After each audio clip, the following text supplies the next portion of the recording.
మన ప్రభువు మన రక్షకుడు అయిన యేసుక్రీస్తు నామమున అందరికీ వందనాలండి. దేవునికి స్తోత్రాలు.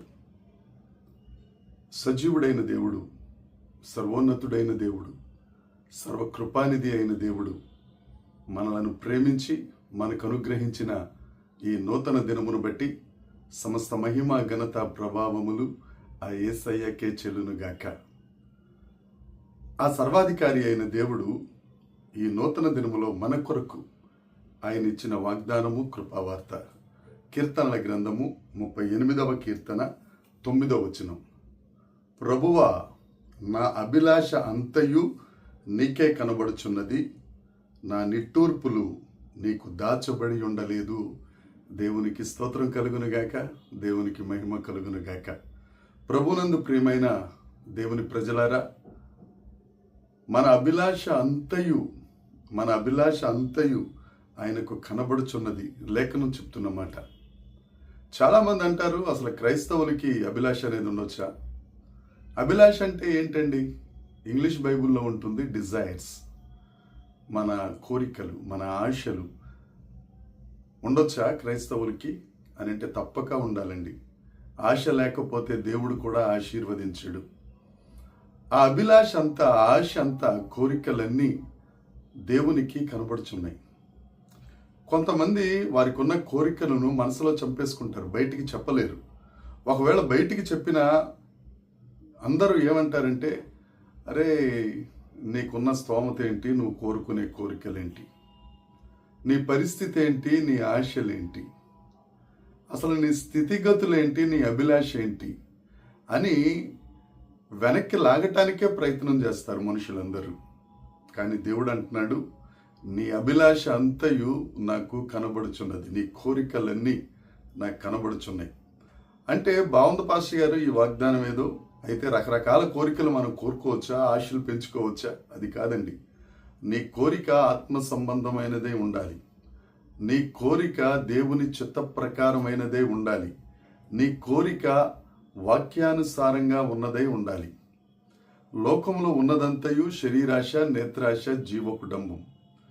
నీ గొప్పల కోసం, లేకపోతే నువ్వేదో ఎదుటివారు రకరకాలుగా అయిపోవాలి అని వారి నాశనం కొరకు, పతనం కొరకు నీ కోరిక అయితే దేవుడు ఎట్టి పరిస్థితుల్లోనూ ఆ కోరికను తీర్చాడు. మనం అందరితోనూ సమాధానంగా ఉండాలి, అందరూ బాగుండాలి. ఏమండి? ఆ కోరికలు మనం కోరుకోవాలి. దేవుని నామమును మహిమపరచబడే కోరికలు మనం కోరుకోవాలి. అలాంటి ఆశ మనం కలిగి ఉండాలి. నీ హృదయంలో ఏ ఆశ ఉందో, ఏ అభిలాష ఉందో, ఏ కోరిక ఉందో యేసయ్యకు మాత్రం అది మరుగుపరచబడదు. ఆయనకు సమస్తం తేట తెల్లంగా కనబడుతుంది.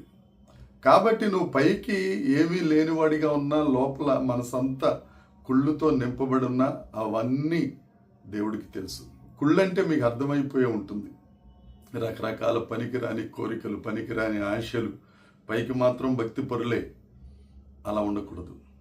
మన అభిలాష అంతా ఆయన చూస్తున్నాడని, దేవుని రాజ్యం కొరకైన కోరికలు, దేవుని రాజ్య విస్తరణ కొరకైన అభిలాష, ఆ ఆసక్తి, ఆ ఆకాంక్ష మనలను దహించి వేస్తూ ఉండాలి. దేవుని నామం మన వలన మహిమపరచబడాలి. అప్పుడు దేవుడు అంటాడు, నా కుమారుడా, ఆత్మలో వర్ధిల్లుచున్న ప్రకారం అన్ని విషయాల్లో వర్ధిల్లు. రెండవది, నా నిట్టూర్పులు నీకు దాచబడి ఉండలేదు.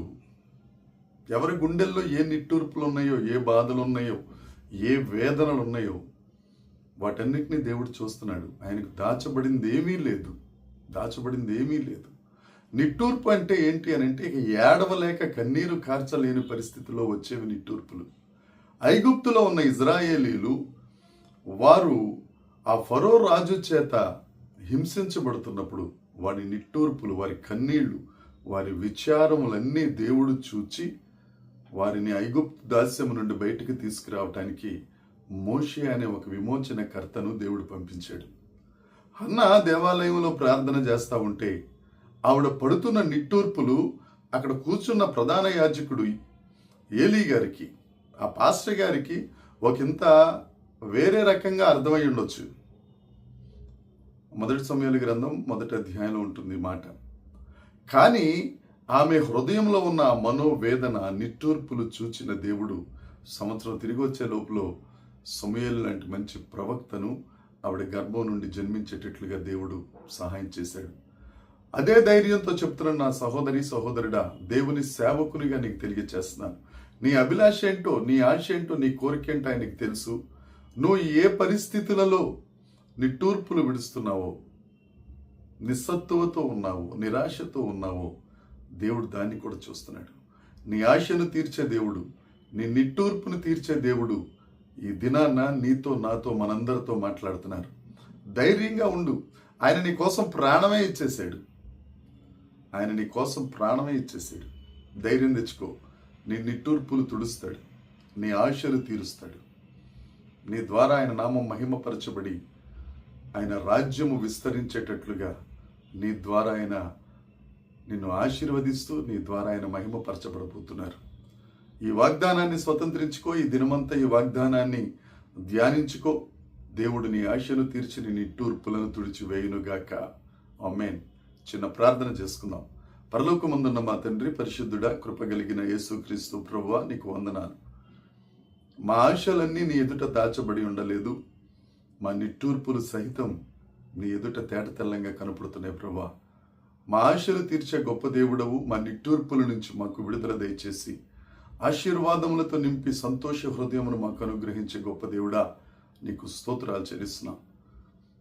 ఈ దినాన్ని వాగ్దానమైన ప్రతి ఒక్కరి ఆశలు తీర్చబడి వారి నిట్టూర్పులన్నీ తుడిచివేయబడినట్లు నీ కృప ప్రతి ఒక్కరి మీద కృమ్మరించమని, ప్రతి ఒక్కరిని ఆశీర్వదించి వారి కుటుంబంలో సంతోషము, సమాధానము, దేవుని రాజ్యము విస్తరించినట్లు కృప దయచేసి మహిమ పొందుమని యేసుక్రీస్తు నామమున ప్రార్థించి అడిగి వేడుకొనుచున్నాము తండ్రి. ఆమేన్, ఆమేన్, ఆమేన్. దేవుని కృప మనందరికీ తోడై ఉండునుగాక. ఆమేన్.